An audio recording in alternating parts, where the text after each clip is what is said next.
Баршаңызға қайырлы күн достар, менің каналыма қош келдіңіздер. Сіздерді өз каналымда көргеніме өте қуаныштымын. Бүгін біз осындай өте дәмді әрі оңай, бар жоғы 2 жұмыртқадан осындай дәмді бөлшек нан дайындайтын боламыз. Алдыменен електен өткізілген ұнымызға осылай арасын 3 бөлікке бөліп ашып алатын боламыз. Ашып алған 3 бөліктің ішіне қантымызды, дрожжымызды және тұзымызды салып, онымен бірге барлығын бір келкі етіп араластырып алатын боламыз. Керекті мөлшерлемелерін описание бөліміне жазып қалдырып кететін боламын. Менің каналыма тіркелмеген болсаңыздар, міндетті түрде каналға тіркеле кетіңіздер. Сіздер де дәл осы рецепт бойынша жасап көріңіздер. Міне осылай жаңағы қосқан қоспаларымызды онымен бірге жақсылап араластыратын боламыз. Барлығы онымен тегіс араласқаннан кейін оның ортаңғы бөлігін осылай ортаңғы бөлігінде шұңқыр етіп ашып алатын боламыз.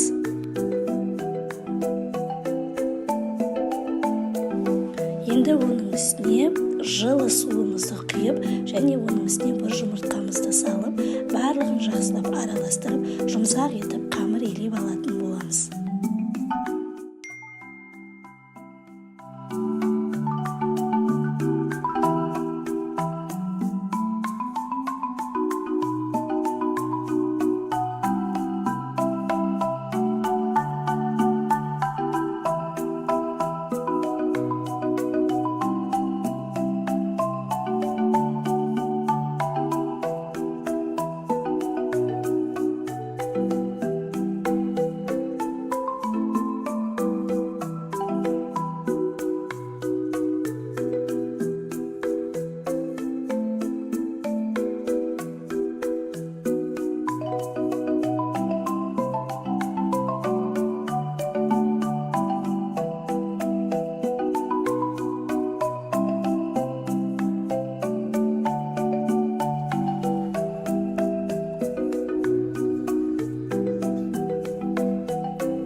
Осы кезде қамырымызды илеп болғаннан кейін, оның үстіне 20 грамм сұйық майымызды құйып, жақсылап қамырымызды илеп алатын боламыз. Осы жерде май құйған жерім видеоға түспей қалған екен. Міне енді осылай май құйып әбден илеп болғаннан кейін, оны столдың бетіне сеуіп, столдың бетіне қамырымызды салып, жақсылап енді басын біріктіріп, кәдімгі дөңгелек етіп қамырымызды илеп алатын боламыз.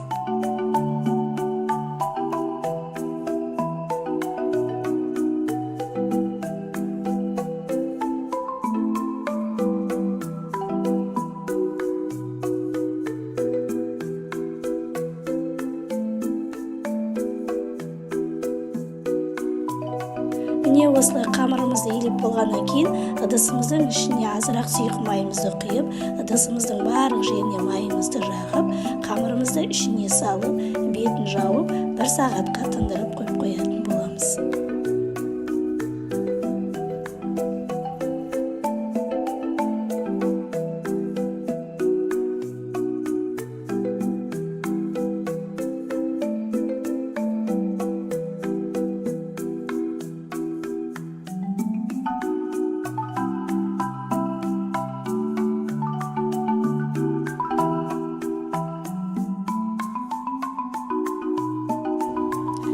Сонымен 1 сағаттың ішінде біздің қамырларымыз осылай өте әдемі болып көпсіп шығады.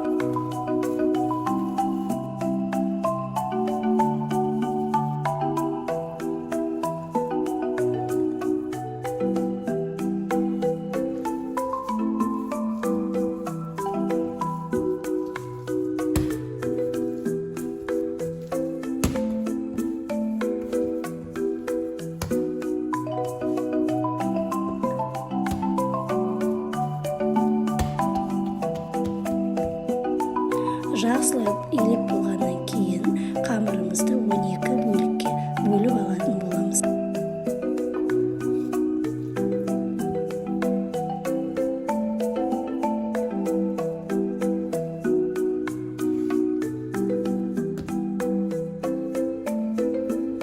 Барлық қамырларымызды 12 бөлікке бөліп алғаннан кейін әрбір қамырымызды осылай дөңгелек етіп, дөңгелек пішінге келтіріп, тақтайдың бетіне ұнымызды сеуіп, барлық қамырларымызды қойып шығатын боламыз.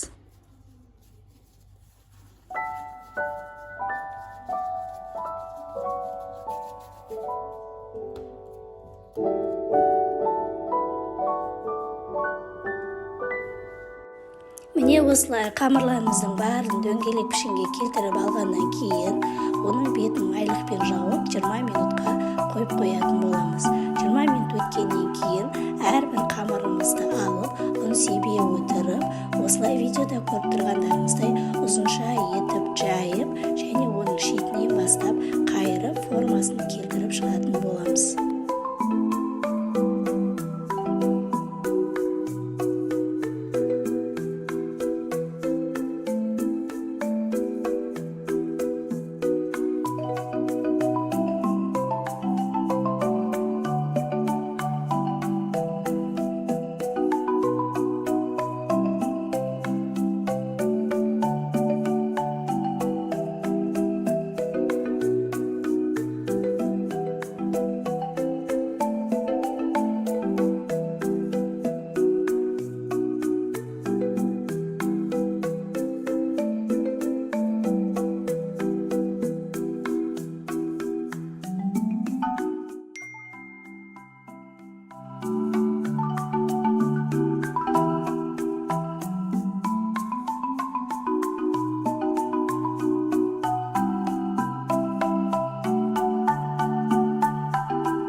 Сонымен барлық қамырларымызды осындай пішінге келтіріп алатын боламыз.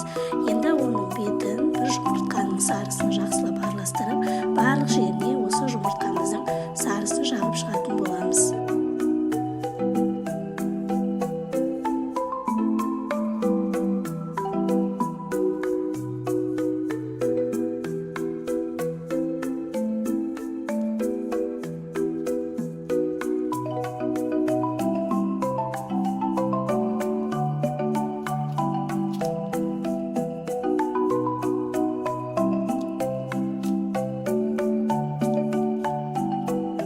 Міне осылай барлық жеріне жұмыртқамызды жағып болғаннан кейін, оның бетіне қалауларыңызша кунжут, мак немесе жаңғақты майдалап сеуіп шықсаңыздар болады.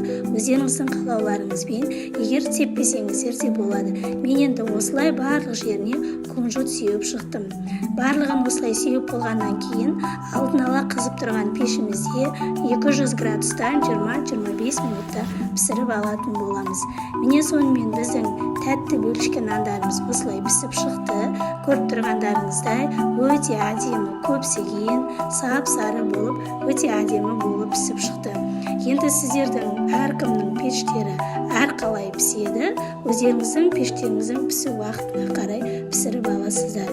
Міне көріп тұрғандарыңыздай өте әдемі, дәл осы рецепт бойынша сіздер де балаларыңызға таңғы шайға жасап берсеңіздер болады. Қамыры да өте жұмсақ, нәзік, дәмі де өте керемет болып шығады.